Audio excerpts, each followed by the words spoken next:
बिस्मिल्लाहिर्रहमानिर्रहीम। अस्सलाम वालेकुम स्टूडेंट्स, आज की इस वीडियो में हमने फाइंड करना सीखना है क्रिटिकल एंगल ऑफ प्रिज्म। तो सबसे पहले तो हम ये देखते हैं कि क्रिटिकल एंगल होता क्या है। अच्छा स्टूडेंट, आपको पता है कि लाइट जब हम एक मीडियम से किसी दूसरे मीडियम में इंटर करते हैं तो लाइट अपना पाथ चेंज कर लेती है और इस प्रोसेस को हम कहते हैं रिफ्रैक्शन। ठीक है, और ये इस तरह से होता है कि जब लाइट रेयर मीडियम से डेंसर की तरफ आती है तो वो नॉर्मल की तरफ बेंड हो जाती है, और जब इसी तरह से डेंसर से रेयर की तरफ जाती है तो वो नॉर्मल से अवे बेंड होती है। यहाँ पे डेंसर मीडियम से मुराद हमारे पास ग्लास हो सकता है, वाटर हो सकता है जिसकी डेंसिटी ज़्यादा हो, और रेयर मीडियम जो है वो एयर होगी। तो सबसे पहले तो मैं आपको ये सिखा दूं कि क्रिटिकल एंगल होता क्या है, फिर हम इसके प्रैक्टिकल की तरफ आते हैं। तो यहाँ पे आपको स्क्रीन पे एक डायग्राम मिल जाएगी। ये डायग्राम में ये जो आपको ये रेक्टेंगल नज़र आ रही है, ये ग्लास स्लैब है एक्चुअली, यानी कि ये शीशा है। और सबसे पहले हमने ये किया है कि इसके अंदर कोई लाइट का सोर्स रख दिया, सपोज कर लें, और लाइट को हमने यहाँ से सीधा पास करवाया ऊपर की तरफ। तो लाइट जब ज़ीरो एंगल पे सीधा स्ट्रेट पास होती है तो वो अपनी जो डायरेक्शन है वो चेंज नहीं करती, वो स्ट्रेट ही मूव कर जाएगी। उसके बाद सेकंड डायग्राम के अंदर देखें, इसमें ये सेकंड है, ये जो डॉटेड लाइन आपको नज़र आ रहे हैं ये नॉर्मल है, नॉर्मल टू द सरफेस।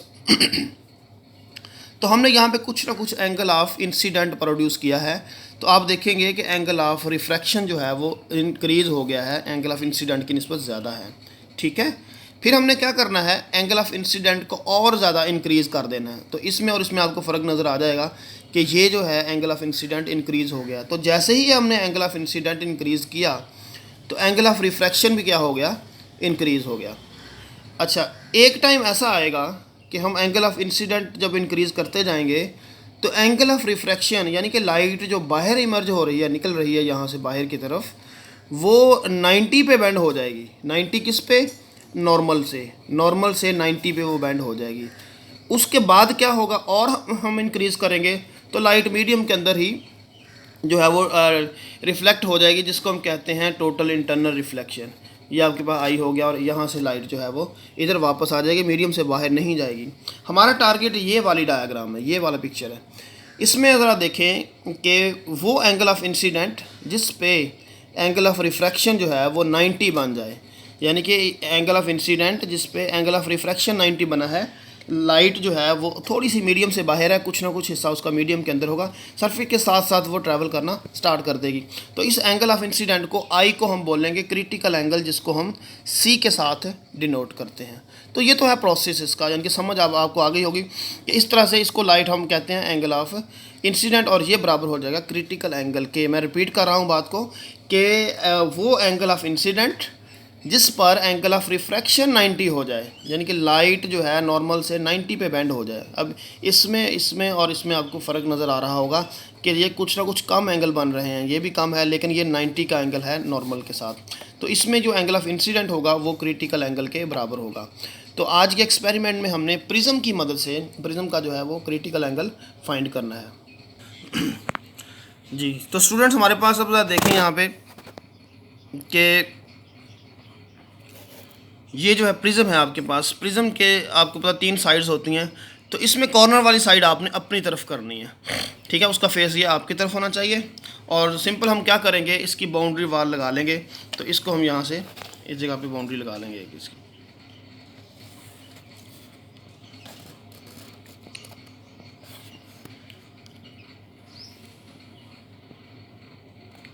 ठीक हो गया, तो ये आपने लगा दी।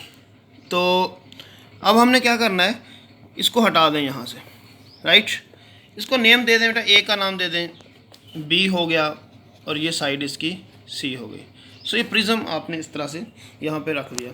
तो अब हम क्या करेंगे, एक हमारे पास कॉमन पिन है, ये इसको आपने ए बी साइड पे, यानी कि इस लेफ़्ट साइड पे जो साइड है इसके सेंटर से थोड़ा सा आगे, यानी कि सेंटर ना हो, सेंटर से थोड़ा सा आगे की तरफ आपने इसको यहाँ पे लगा देना है। ठीक है, तो ये आप देख रहे हैं यार, ये स्टूडेंट ये लाइट की रिफ्लेक्शन की वजह से हो रहा है, यानी कि ये है कुछ नहीं एक्चुअली। ठीक है, तो ये सिर्फ रिफ्लेक्शन है उसकी, लाइट की बल्ब उस तरफ चल रहा है तो उसकी वजह से लग रहा है, जबकि ये पिन है, राइट। अभी आपने लगा दी। तो अब क्या करेंगे, दोबारा इस प्रिज्म को उसकी जगह पे आप अच्छी तरह से एडजस्ट कर देंगे। ठीक है, ये ख्याल करना है कि प्रिज्म गलत एंगल पे ना हो। अगर गलत एंगल पे हुआ तो जो इसका फिर आंसर ठीक नहीं आएगा आपको। जी, तो ये अपने एक्यूरेट जगह पे अब आ चुका है। अब इसके बाद क्या करना, अब देख लें स्टूडेंट्स, इसकी डायग्राम कुछ देख लें। स्ट्रक्चर इसका, ये ऊपर प्रिज्म है, ये साइड है इसकी, इधर कॉमन पिन मैंने लगाई हुई है ये वाली साइड पे, राइट। अब सिंपली हमने क्या करना है कि, हाँ जी, तो स्टूडेंट ज़रा गौर करें अब, इसके बाद आपने क्या करना है, वो साइड थी ए बी, अब आपने ए से सी की तरफ आपने ज़रा देखना है, इसको गौर से देखें। मैं आपको यहाँ पे दिखाता हूँ कि आपको इस एंगल पे पिन नज़र आ रही है, ठीक है। तो अब आप इस तरफ मूव करते जाएं, एक टाइम ऐसा आएगा कि ये पिन यहाँ से डिसअपीयर हो जाएगी। ये देखें, ये पिन डिसअपीयर हो चुकी है, अब आपको नज़र नहीं आ रही अंदर उसके। जब वापस आ रहा हूँ तो पिन नज़र आ रही है, ठीक है। अब आपने करना ये है कि वो जगह जहाँ पे एग्जैक्ट पिन गायब होने लगे, डिसअपीयर होने लगे, यानी कि मध्यम होने लगे, उसी जगह पे आपने क्या करना है, सामने उसके आपने एक कॉमन पिन लगा देनी है, ठीक है। तो ये थोड़ा सा मैं इस तरह से यहाँ से देखता हूँ और ये लगा देता हूँ।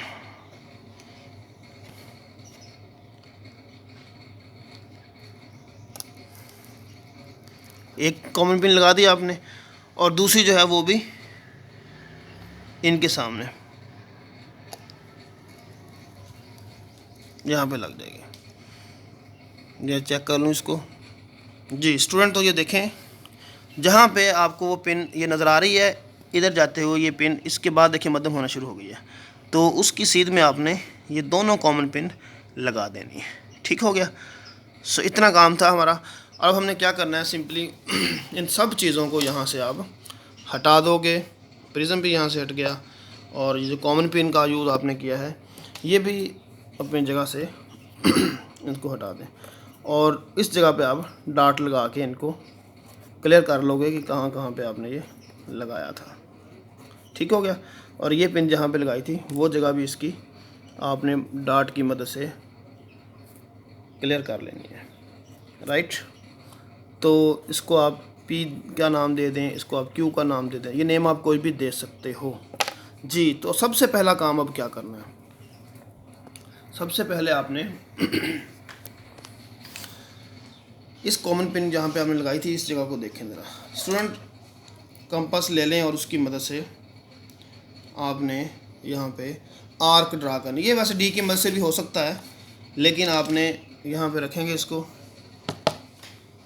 तो इधर रख के आप कॉमन पिन को इधर ऐसे, जहाँ पे कॉमन पिन लगाई थी वहाँ पे स्टूडेंट इसको रख के यहाँ पे एक आर्क आप लगा दोगे इस जगह पे। तो ये आपने आर्क लगा दिया, ठीक है। और ये इसके बाद इसको थोड़ा ओपन कर लें, और ये हो गया। और देन ये मेथड होता है नॉर्मल ड्रा करने का, VFD की मदद से भी आप कर सकते हो, ठीक है। तो जिस जगह पे लाइन इंटरसेक्ट कर रही हैं इन दोनों पॉइंट्स को आप क्या करोगे, आपस में ज्वाइन कर दोगे। ठीक हो गया जी। तो अब आपने क्या करना है, इसके बाद देखें, ये जो डिस्टेंस है आपके पास ये वाला डिस्टेंस यहाँ से लेकर यहाँ तक का, इसको डबल करना है। मतलब मैं स्केल की मदद से यहाँ देखता हूँ कितना है ये बनता है हमारे पास तकरीबन 1.5 है, ये ऑलमोस्ट 1.5 से थोड़ा कम है, यानी कि 1.45 कह लें। इसको हम डबल कर देंगे यहाँ पे।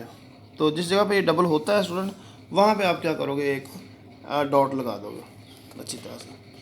यानी कि मकसद कहने का ये है कि या इस जगह से लेकर इस जगह का डिस्टेंस और ये डिस्टेंस क्या होना चाहिए, बराबर होना चाहिए, ठीक है।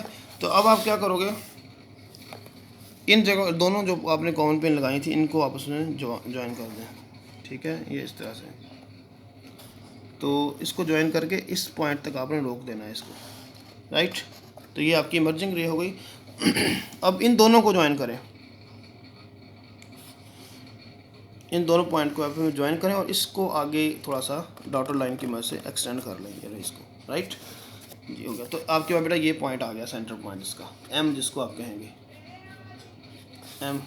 ठीक हो गया बेटा।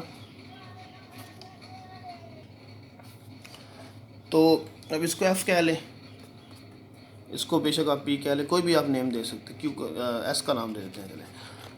तो इन दोनों पॉइंट को आप क्या करोगे, आपस में ज्वाइन कर दो बस। ठीक हो गया। तो अब क्या करना है, इस एम के ऊपर आपने स्टूडेंट नॉर्मल ड्रॉ कर देना है। तो ये नॉर्मली डी की मदद से ड्रॉ किया जाता है, लेकिन मैं यहाँ पे इस तरह इसको कर रहा हूँ। ये हो सकता है हमारे चलिए डी की मदद से कर लेते हैं। इस पॉइंट के ऊपर आपने नॉर्मल ड्रा कर देना सेंटर में बिल्कुल। ठीक है, एक डॉट इधर लगा दें और एक इधर लगा दें। तो यहाँ से आप इसको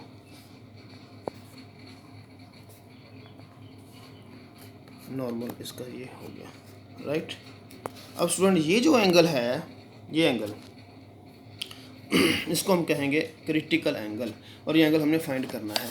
तो इसका बेहतरीन तरीका ये है कि आप टोटल एंगल फाइंड कर लें कितना बनता है, फिर उसको हाफ कर देंगे। तो स्टूडेंट ये जो आपके पास जो टोटल एंगल बनता है, ये आप देख सकते हैं ये यहाँ पे मेरे पास आ रहा है तकरीबन 84।